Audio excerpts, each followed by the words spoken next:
کم و بیش 3 ماہ قبل آپ کی مسجد میں باقاعدہ درس قرآن کا سلسلہ شروع کیا گیا، جس کے ضمن میں آج 7واں یا 8واں بیان ہے۔ مختصر بیان ہوتا ہے 10-15 منٹ کا، تاکہ آپ کا قرآن سے جو تعلق ٹوٹ گیا ہے اس کو استوار کیا جا سکے۔ اس میں قرآن پاک فرقان حمید کی اہمیت اور اللہ کی کتاب، اللہ کا کلام اور کلام رسول اللہ پڑھی صلی اللہ علیہ وسلم کے ساتھ ہم نے یہ جاننے کی کوشش کی کہ قرآن کا تعارف کیا ہے، قرآن پاک فرقان حمید کا تعارف کیا ہے۔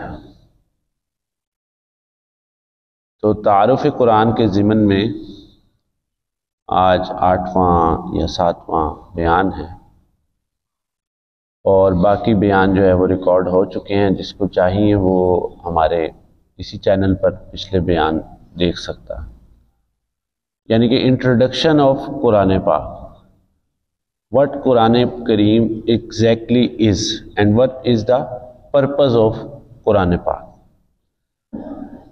اب پچھلے دروسوں کے اندر ہم اس کی تفاصیل کے اندر گئے کہ قرآن جو ہے وہ اللہ کی تجلیات میں سے ہے، اللہ کی مخلوقات میں سے نہیں، اور اللہ جل مجدہ کی صفت کاملہ ہے۔ کیونکہ اللہ کی ذات کامل ہے تو اللہ کی ہر صفت جو ہے وہ کامل ہے، وہ ہمیشہ ہمیش سے ہے، وہ صفت بھی ہے اور اب بھی موجود ہے اور ہمیشہ ہمیش بھی رہے گی۔ اور اسی کے ساتھ جیسے کہ اللہ جل مجدہ کے ناموں میں سے ایک نام ہے کہ یا حی یا قیوم، کہ وہ ہمیشہ سے زندہ ہے اور وہی زندگی کو بخشنے والا ہے۔ اور صرف زندہ نہیں ہے، ہم زندہ ہیں تو ہم بیمار ہیں، ہم زندہ ہیں تو ہم پریشان ہیں، ہم زندہ ہیں تو ہم لاچار ہیں، ہم زندہ ہیں تو ہم معذور ہیں، ہم زندہ ہیں تو ہم بڑے معاملات میں ہیں۔ لیکن وہ القیوم ہے، وہ جب سے زندہ ہے وہ تب سے قائم ہے۔ اللہ اکبر، وہ تب سے قائم ہے، تب سے دائم ہے۔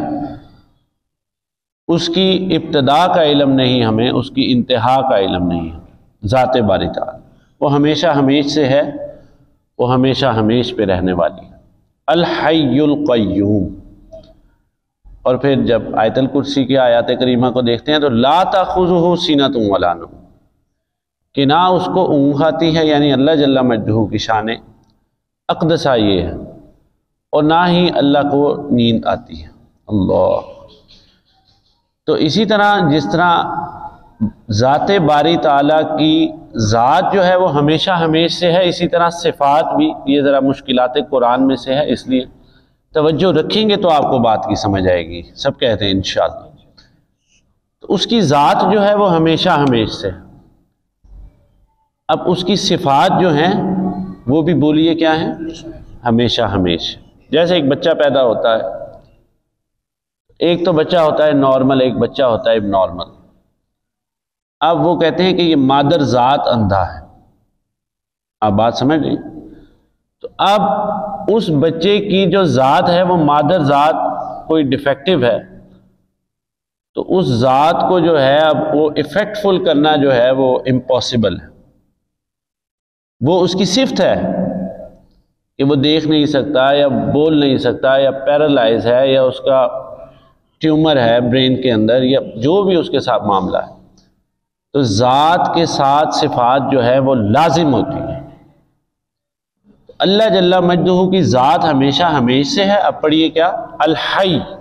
الحی وہ ہمیشہ ہمیش سے، القیوم اور وہ ہمیشہ ہمیش قائم تھا بھی، ہے بھی اور رہے گا بھی۔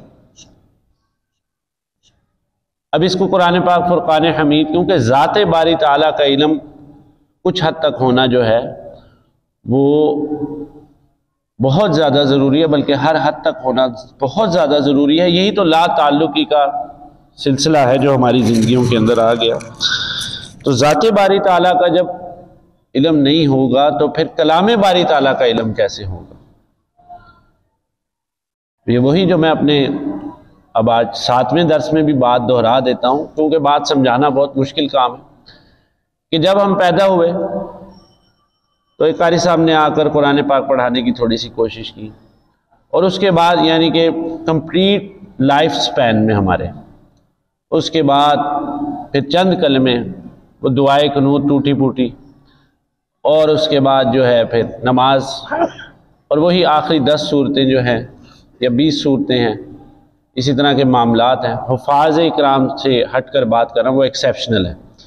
اور اس کے بعد جو ہے جب آپ جوان ہوئے ہیں تو نکاح کا، اب وہ نکاح کا خطبہ جو پڑھا جاتا ہے وہ اس میں دلہا یا دلہن کو یہ نہیں پتہ ہوتا ہے کہ یہ سورہ نساء کی آیت پڑھی جا رہی ہے، یا یہ کون سی آیت پڑھی جا رہی ہے، یا یہ تورات میں سے پڑھا جا رہا ہے، یا زبور میں سے پڑھا جا رہا ہے، یا انجیل میں سے پڑھا جا رہا ہے۔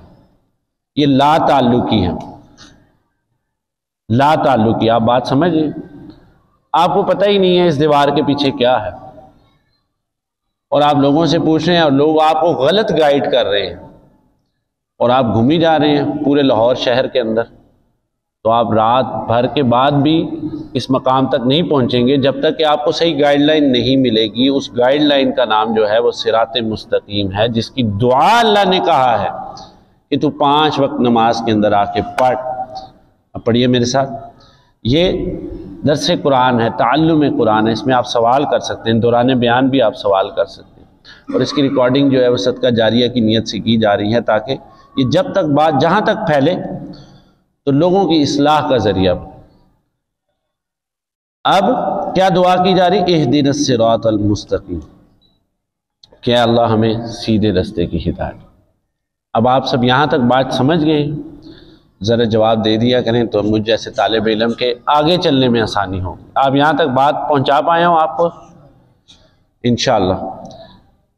اب میں نے پچھلے چند درسوں میں سورۃ الحاقہ، قرآن پاک فرقان حمید 29ویں سپارے کی سورت نمبر 69 نمبر سورت، یعنی 1-70 نمبر سورہ کریمہ کی آیت کریمہ پڑھنے کا شرف حاصل کیا تھا۔ اس درس میں پھر پڑھ لیتا ہوں کہ اِنَّهُ لَقَوْلُ رَسُولٍ كَرِيمٍ وَمَا هُوَ بِقَوْلِ شَاعِرٍ قَلِيلًا مَا تُؤْمِنُونَ وَلَا بِقَوْلِ كَاهِنٍ قَلِيلًا مَا تَذَكَّرُونَ تَنزِيلٌ مِّن رَّبِّ الْعَالَمِينَ، کہ بے شک یہ قرآن پاک فرقان حمید جو ہے یہ قول ہے رسول کریم کا صلی اللہ تعالی علیہ وسلم، اور یہ کسی شاعر کا کلام نہیں ہے۔ اب آپ سے میں ایک گزارش کروں گا سننے والوں سے کہ اب توجہ رکھیے گا، اگلے صرف 5-7 منٹ تک اختصار کے ساتھ ہم بات کو پہنچانے کی کوشش کریں گے انشاءاللہ۔ یہ کسی شاعر کا قول نہیں ہے، وما ہوا بقول شاعر قلیلا ما تؤمنون، اور بہت کم وہ لوگ ہیں کہ جو ایمان لے کر کے آتے ہیں، ولا بقول کاہن، یہ انشاءاللہ اگلے درس میں ان 3 آیات کو دیکھیں گے۔ آج ان 3 پر بات، انہ لقول رسول کریم وما ہوا بقول شاعر، بس یہ 2 آیاتیں کریں کہ یہ قول جو ہے، اب یہاں پر سے قول مراد کیا ہے کہ قرآن پاک فرقان حمید ہے۔ کیا مراد ہے؟ قرآن پاک فرقان حمید۔ رسول کریم، یہ اس بھیجے ہوئے پیغامبر کے ذریعے سے، اس کے قول سے آیا ہے آپ تک، کہ جو رسول ہے، جو میسنجر ہے، میسنجر آف اللہ سبحانہ و تعالی، اور رسولوں میں رسول وہ ہے کہ پروفٹ ہے محمد صلی اللہ علیہ وسلم، اماموں میں امام وہ ہیں کہ امام الانبیاء ہے، جو معراج پاک پر رسول اللہ صلی اللہ علیہ وسلم نے تمام انبیاء علیہ السلام کی امامت کی۔ تو یعنی کہ یہ قول جو ہے یہ موسیٰ علیہ السلام کا قول نہیں ہے، یہ عیسیٰ علیہ السلام کا قول نہیں ہے، یہ ادریس علیہ السلام کا قول نہیں ہے، یہ امام الانبیاء کا قول ہے۔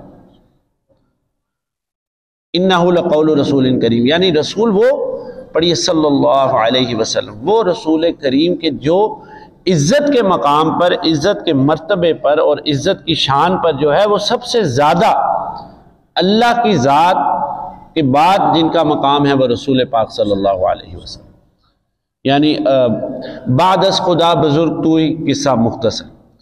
تو یہ رسول کریم ہے، رسول کریم کا قول مبارک ہے۔ انہ لقول